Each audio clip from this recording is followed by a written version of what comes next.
പ്രകാശനമുള്ള പ്രിയമുള്ളവരെ, എല്ലാവർക്കും എൻ്റെ വിനീതമായ നമസ്കാരം. ഞാൻ ബെറ്റി സാന്ദ്രി, പട്ടാത്താനം ഗവൺമെന്റ് SNDP-UPS രണ്ടാം ക്ലാസ്സിൽ പഠിക്കുന്നു.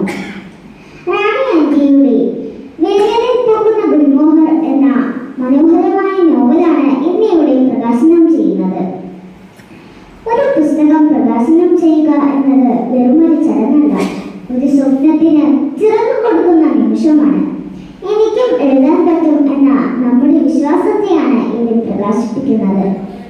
പുസ്തകം എന്ന് പറയുന്നത് വെറും കടലാസുകെട്ടല്ല, ഒരാളുടെ ചിന്ത, രാത്രികളിലെ ഉറക്കമില്ലായ്മ, വർഷങ്ങളുടെ വായന, അതെല്ലാം കൂടി ഒരു കവറിനുള്ളിൽ ഒതുക്കിയതാണ് ഒരു പുസ്തകം.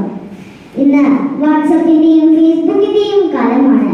എന്നാൽ ഒരു പുസ്തകം എഴുതുക എന്നത് വാട്സപ്പ് സ്റ്റാറ്റസ് ഇടുന്നത് പോലെ അത്ര ഈസി അല്ല. വാട്സപ്പ് സ്റ്റാറ്റസ് 24 മണിക്കൂർ കഴിയുമ്പോൾ നഷ്ടമാകും. പക്ഷേ ഒരു നല്ല പുസ്തകം നമ്മുടെ മരണം വരെ നമ്മുടെ മനസ്സുകളിൽ ജീവിക്കും. പുസ്തകം നമ്മളെ ഒറ്റപ്പെടുത്തുന്നില്ല, പകരം ലോകത്തിലെ ഏറ്റവും വലിയ മനുഷ്യരുമായി നമ്മളെ സംസാരിപ്പിക്കുന്നു. ഇന്നിവിടെ പ്രകാശനം ചെയ്യപ്പെടുന്ന റാണി ആന്റിയുടെ വേനലിൽ പോകുന്ന ഗുൽമോഹർ എന്ന പുസ്തകവും ആരുടെയൊക്കെയോ ജീവിതം മാറ്റിമറിച്ചേക്കാം. അക്ഷരങ്ങൾക്ക് ജീവനുണ്ട് മക്കളെ, അതിൽ ചോരയുണ്ട്, വിയർപ്പുണ്ട്.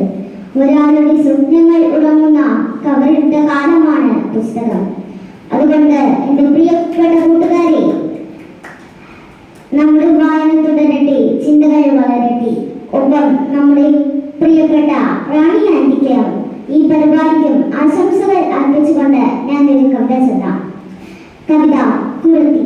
കടമനിട്ട രാമകൃഷ്ണന്റെ ശക്തമായ കവിതയാണ് കുറത്തി.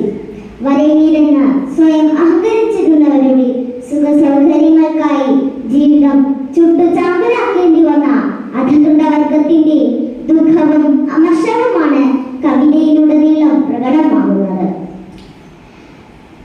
കുറത്തി.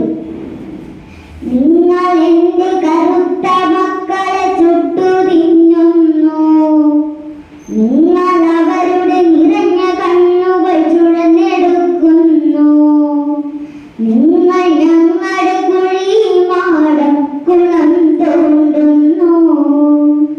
നിങ്ങളോർക്കുക, നിങ്ങളോർക്കുക, നിങ്ങളെങ്ങനെ നിങ്ങളായെന്ന്.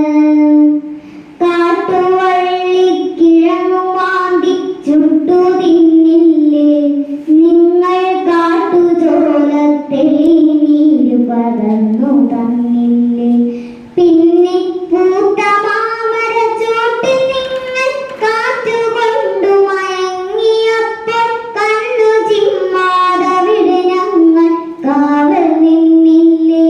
പുലിയുടെ കൂർത്ത പല്ലിൽ ഞങ്ങളന്ന് കൂട്ടുപോയില്ലേ. വീണ്ടും പല്ലടർത്തി വില്ലുമായി കുതിച്ചു വന്നില്ലേ. നിങ്ങളോർക്കുന്നു, നദിയരിച്ച് കാടരിച്ച് കടലരിച്ച് കനകമെന്നും കാഴ്ച തന്നില്ലേ.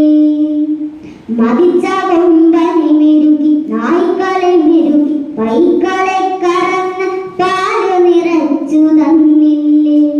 ഞങ്ങൾ മരം മുറിച്ച് പുല്ലുമേഞ്ഞ് തട്ടൊരുക്കി തളമൊരുക്കി കൂര തന്നില്ലേ.